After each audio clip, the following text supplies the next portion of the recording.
Hello everyone. परीक्षा एक ऐसा शब्द है जो कि दिखने में तो बहुत छोटा होता है, लेकिन जब इसके बारे में कोई व्यक्ति सोचता है, विमर्श करता है, तो उसको ऐसा लगता है कि क्या होगा क्या नहीं होगा। इस शब्द से लगभग प्रत्येक व्यक्ति डरते ही होते हैं, खास करके ऐसे लोग जिनकी रणनीति पहले से नहीं बनाई गई होती है या समय के अभाव में कुछ व्यक्तिगत कारणों के चलते समय दे नहीं पाता है व्यक्ति। तो परीक्षा के नाम से भयभीत होना लाजमी हो जाता है। लेकिन परीक्षा के इस भय को दूर करने के लिए ही आपका इस चैनल में स्वागत है। यूपी बोर्ड के जीव विज्ञान विषय के परीक्षार्थियों के लिए ये एक बहुत ही क्रांतिक समय है, और ऐसे समय में जब टाइम बहुत कम है और आने वाली बोर्ड परीक्षाएं बहुत नज़दीक हैं, तो परीक्षार्थियों के मन में ये डर स्वाभाविक है कि कहीं हम असफल ना हो जाएं जीव विज्ञान विषय में। तो इस विषय की कठिनाई को दूर करते हुए मैं आज के इस सेशन में आप लोगों को अपने वक्तव्य के माध्यम से इस बोर्ड पर जो टॉपिक्स लिखे हुए हैं उनको समझाने का प्रयास कर रहा हूं। आशा करता हूं कि आप लोगों को कुछ समझ में आएगा। सबसे ऊपर लिखा हुआ है पढ़ना क्या है और कैसे पढ़ना है। चूँकि 4 यूनिट है आपके जीव विज्ञान विषय में इंटरमीडिएट में, और 4 यूनिट को कई चैप्टर्स में डिवाइड किया गया है, और उन चैप्टर्स में अंतिम जो यूनिट है उसमें 3 चैप्टर आते हैं आपकी। पहला चैप्टर है जीव और समष्टियां, दूसरा चैप्टर है पारितंत्र, और तीसरा चैप्टर है जैव विविधता व संरक्षण। ये 3 चैप्टर्स निहित हैं आपके आखिरी यूनिट में। इन तीनों चैप्टर्स के मेरी समझ के अंतर्गत जितने भी टॉपिक्स हैं वो इतने हैं जिनको कि अगर हम पढ़ लें तो सफल तो हो ही जाएंगे, साथ ही साथ अच्छे नंबर आएंगे। साथ ही साथ मैं आप लोगों को ये भी बताना चाह रहा हूँ कि जो अंतिम यूनिट है जिसमें कि 3 चैप्टर्स हैं, इन तीनों चैप्टर्स को मिला करके 14 अंक आपके विषय में आने चाहिए, या कह लीजिए कि 14 अंकों के प्रश्न पूछे जाएंगे। वो बहुविकल्पी प्रश्न भी हो सकते हैं, वो वन लाइनर क्वेश्चंस भी हो सकते हैं, लघु उत्तरी या दीर्घ उत्तरी प्रश्न भी हो सकते हैं, जो इनको मिला करके आपको पूछे जाएंगे। तो इनको अध्ययन हम कुछ इस प्रकार से कर सकते हैं। पहला है जीव और समष्टियां, समष्टि एवं जैव समुदाय। आप लोगों से यह प्रश्न पूछा जाएगा कि समष्टि एवं जैव समुदाय क्या है, समष्टि किसे कहते हैं और जैव समुदाय किसे कहते हैं। जैसे कि आप लोग पढ़े ही होंगे या ना भी पढ़े हों, तो मैं छोटा सा आपको सारांश बता दे रहा हूँ कि समष्टि किसी निश्चित भौगोलिक क्षेत्र में किसी विशेष समय में किसी एक ही स्पीशीज की जितनी भी संख्या होती है उसको समष्टि कहते हैं। और जब उसी भौगोलिक क्षेत्र में कई प्रकार की प्रजातियों की जो संख्याएं हैं वो एक साथ हो जाए तो वो जैव समुदाय कहलाती है। ठीक इनके गुण व लक्षण क्या होते हैं? इनके गुण व लक्षण में जन्म दर, मृत्यु दर, आपकी जीवन प्रत्याशा, लैंगिकता आदि बहुत सारे लक्षण आ जाते हैं, जो कि शॉर्टकट में मैं आप लोगों को बता रहा हूँ। जैव सूचकांक क्या होता है, ये भी 1 नंबर में या 2 नंबर में प्रश्न पूछा जा सकता है। आयु वितरण, समष्टि घनत्व। आयु वितरण मतलब यही है कि किस किस वय वर्ग के लोग, वय वर्ग मतलब आयु वर्ग के लोग उस समष्टि या उस जैव समुदाय में रहते हैं। समष्टि घनत्व का मतलब एक विशेष भौगोलिक क्षेत्र में प्रति इकाई क्षेत्रफल में कितने लोग निवास करते हैं उसका घनत्व कहलाता है। जब हम पढ़ेंगे तो बहुत ही स्पष्ट रूप से, बहुत सरल तरीके से इसको पढ़ सकते हैं। वृद्धि के मॉडल जो कि 2 प्रकार के होते हैं, चरघातांकी मॉडल और संभार तंत्र मॉडल, उसकी वृद्धि। समष्टियों के बीच पारस्परिक अंतःक्रियाएं, यहाँ से बहुत सारे प्रश्न उठाए जाते हैं आपकी बोर्ड परीक्षाओं में। समष्टियों के बीच जो पारस्परिक क्रियाएं, चूंकि समष्टियां होती है, विभिन्न प्रकार के जीव होते हैं, एक जात के और अनेक जात के जीव भी पाए जाते हैं, तो उनके बीच में स्वाभाविक सी बात है कि पारस्परिक अंतःक्रियाएं होंगी। तो वो अंतःक्रियाएं 3 प्रकार की होती है मुख्य रूप से। एक होती है धनात्मक अंतःक्रियाएं, दूसरी होती है ऋणात्मक अंतःक्रियाएं, और तीसरी प्रकार की होती हैं उदासीन अंतःक्रियाएं, जिनको मैंने इस तरीके से व्यक्त कर दिया है। इसे इस तरीके से व्यक्त करते हैं उदासीन को। धनात्मक अंतःक्रियाओं को धन चिन्ह से, प्लस चिन्ह से, ऋणात्मक को माइनस चिन्ह से, और उदासीन को 0 से प्रदर्शित कर सकते हैं। इसके अंतर्गत कौन कौन सी हेडिंग्स पूछी जा सकती हैं जो मेरे समझ में आ रही हैं? सहजीविता, सहोपकारिता, सहभोजिता व आद्य सहकारिता, ये धनात्मक के अंतर्गत आती हैं। स्पर्धा, परभक्षण, परिजीविता और प्रतिजीविता, ये ऋणात्मक के अंतर्गत आ जाती है। कुछ उदासीन के अंतर्गत भी आती हैं, जिसको कि मैं आपको पढ़ाने वाला हूँ, अगर आप लोग रिक्वेस्ट करेंगे तो। फिर एक टॉपिक है छद्मावरण। छद्मावरण, धोखे का आवरण अपने ऊपर चढ़ा लेना। जैसे कि गिरगिट नहीं होता है, वो जैसा परिवेश देखता है उसी प्रकार का रंग बदल लेता है। छिपकलियों में भी ये कला पाई जाती है। वो क्यों करते हैं? बाह्य जंतुओं उनके ऊपर आक्रमण ना कर दें, अपनी सुरक्षा है तो वो ऐसा कर लेते हैं। ये उनके अंदर प्राकृतिक गुण पाया जाता है। अगर ये टॉपिक साथ साथ मैंने आज लिख दिया है, अगर और भी कोई एक दो टॉपिक समझ में आएंगे कि प्रश्न में आपके बोर्ड परीक्षा में प्रश्न के रूप में पूछे जा सकते हैं, तो उनको भी मैं क्लियर कर दूंगा। दूसरा आपका चैप्टर है पारितंत्र या पारिस्थितिक तंत्र। पारिस्थितिक तंत्र क्या होता है,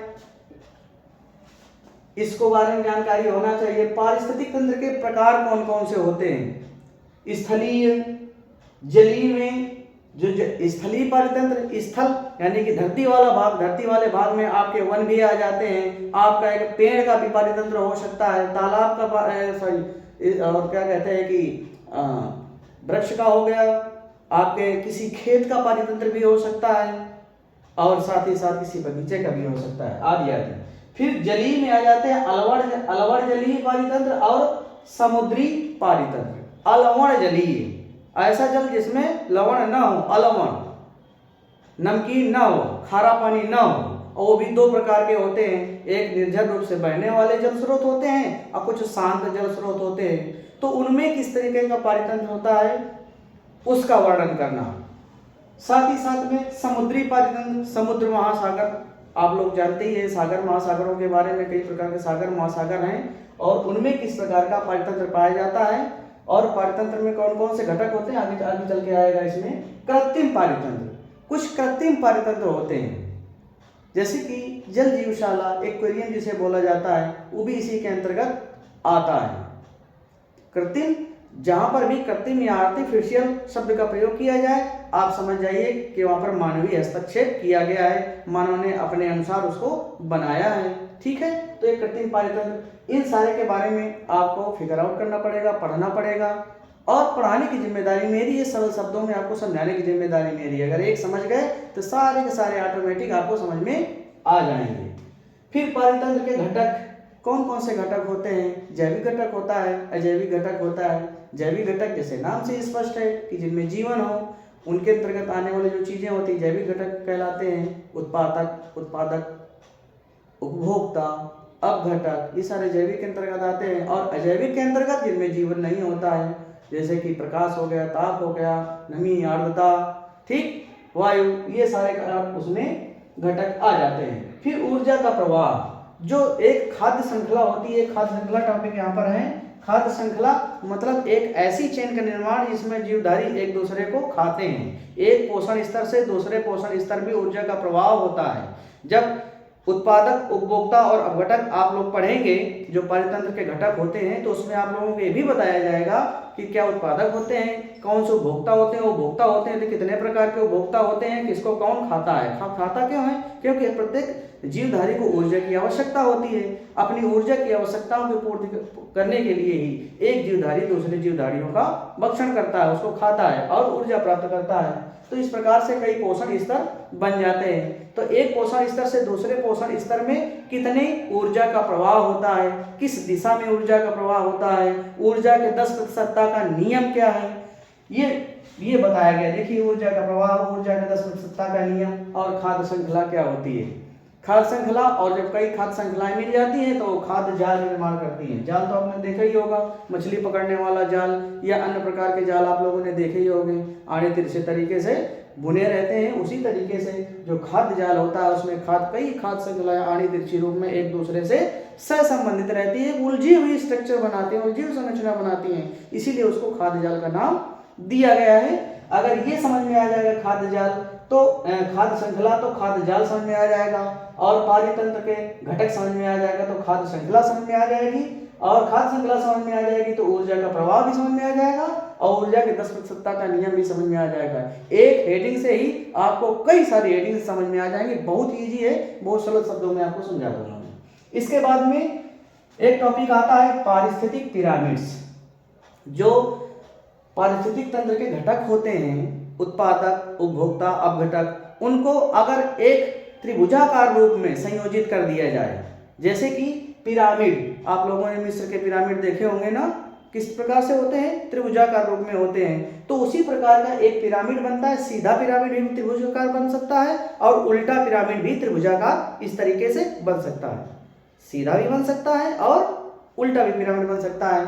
तो ये आपको पता करना पड़ेगा, पढ़ना पड़ेगा कि कौन सा पिरामिड सीधा बनता है, कौन सा पिरामिड उल्टा बनता है।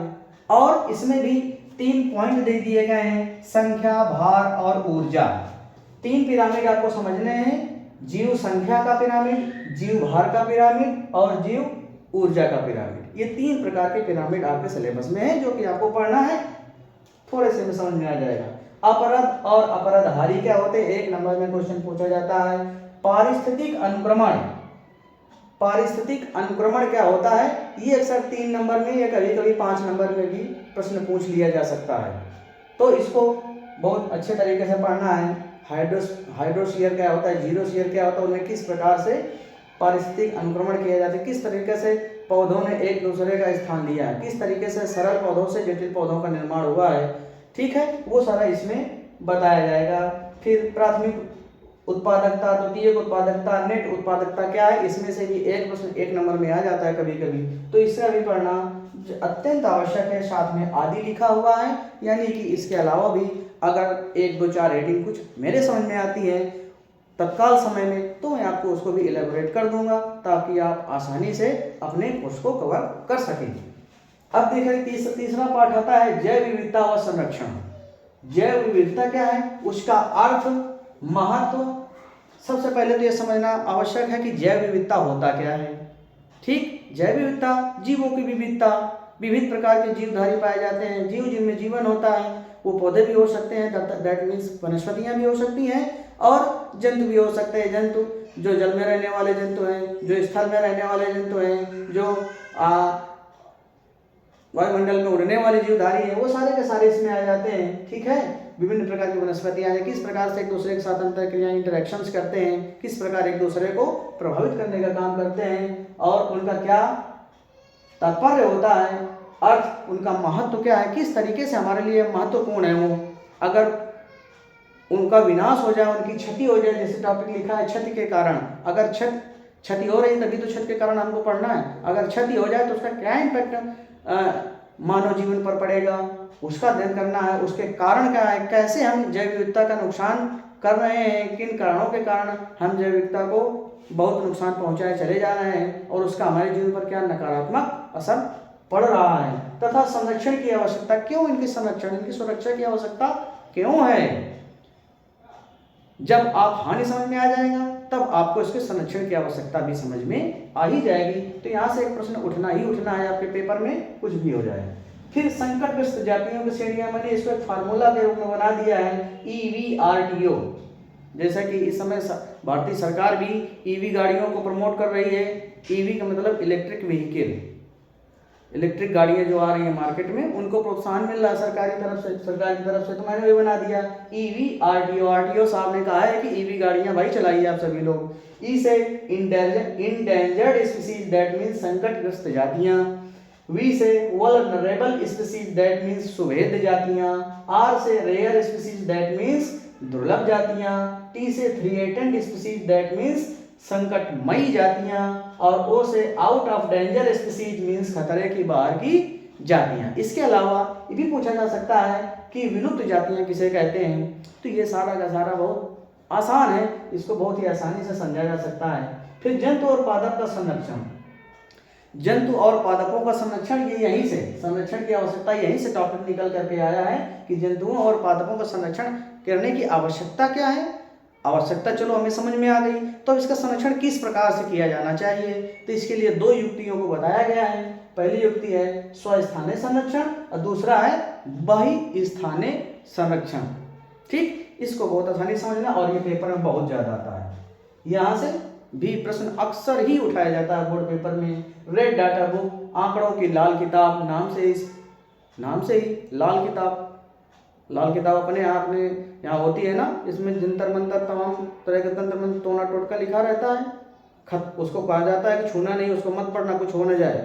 ऐसे बड़े बुजुर्गों द्वारा कहा जाता है। इसी तरीके से एक अंतर्राष्ट्रीय संस्था है IUCN, international union for conservation of nature, उसके द्वारा ये एक बुक लॉन्च की गई है, रेड डाटा बुक, आंकड़ों की लाल किताब, जिसमें इन आंकड़ों को रखा गया है कि जितनी भी जातियां हैं उनके प्रत्येक देश में तमाम प्रकार की जैव विविधता से भरी वनस्पतियां और जीव जंतुओं की जातियां पाई जाती हैं, तो उनमें से कौन कौन किस कैटेगरी में आती है उसको रखा गया है, तथा जो संकटग्रस्त जातियां हैं, जो रेयर जातियां हैं, उनको सुरक्षा प्रदान करने के लिए अंतर्राष्ट्रीय प्रयास किए जाते हैं, उनके लिए धन मुहैया कराया जाता है, तथा व्यक्तिगत रूप से देश की सरकारें भी इसके लिए प्रयास करती रहती हैं। फिर है जीन बैंक और ऑर्थोडॉक्स बीज। जीन बैंक क्या होता है, ऑर्थोडॉक्स बीज क्या होता है, ये यहाँ से प्रश्न उठाया जा सकता है, कई बार पूछा भी गया है। कौन से बीज होते हैं जिनको ऑर्थोडॉक्स बीज कहा जा सकता है, और कौन से ऐसे बीज होते हैं कौन उनको जीन बैंक में रखा जा सकता है, उसका एक तरीका होता है, उसको समझना पड़ेगा। टिश्यू कल्चर क्या है, क्रायो प्रिजर्वेशन क्या है, अक्सर बहुविकल्पी में ये 1 नंबर में प्रश्न पूछ ही लेता है, यहाँ से एक आधा प्रश्न पूछ ही लेता है, अक्सर पूछ लेता है। तो अगर हम टेक्नोलॉजी दिमाग लगाकर, बुद्धि और विवेक लगाकर पढ़ाई करेंगे तो हमें सब कुछ समझ ही आ जाएगा। जैसे कि बुद्धि क्या होती है, अमूर्त चिंतन की योग्यता ही बुद्धि होती है, दूसरे के अनुभवों से लाभ उठाने की क्षमता ही बुद्धि कहलाती है। जैसे हमें बायोलॉजी की फील्ड में 15 साल का पढ़ाने का अनुभव है, तो अगर हमारे पढ़ाने की योग्यता जो अनुभव है, उस योग्यता का अगर लाभ आप लोग उठा लेते हैं तो यही आपकी बुद्धि है, और उसका सही तरीके से इस्तेमाल कर लेते हैं तो यही आपका विवेक है। आपकी बुद्धि और विवेक पर डिपेंड करता है कि आप कितने अच्छे नंबर पा सकते हैं। फिर है राष्ट्रीय उद्यान, अभयारण्य, बायोस्फीयर रिजर्व। यहाँ से एक क्वेश्चन अक्सर पूछ लेता है कि बायोस्फीयर किसे, रिजर्व किसे कहते हैं, अभयारण्य किसे कहते हैं, राष्ट्रीय उद्यान किसे कहते हैं। हॉट स्पॉट बहुत ही ज़्यादा पूछा जाता है, कंपटीशन तक में पूछे जाते हैं सारे।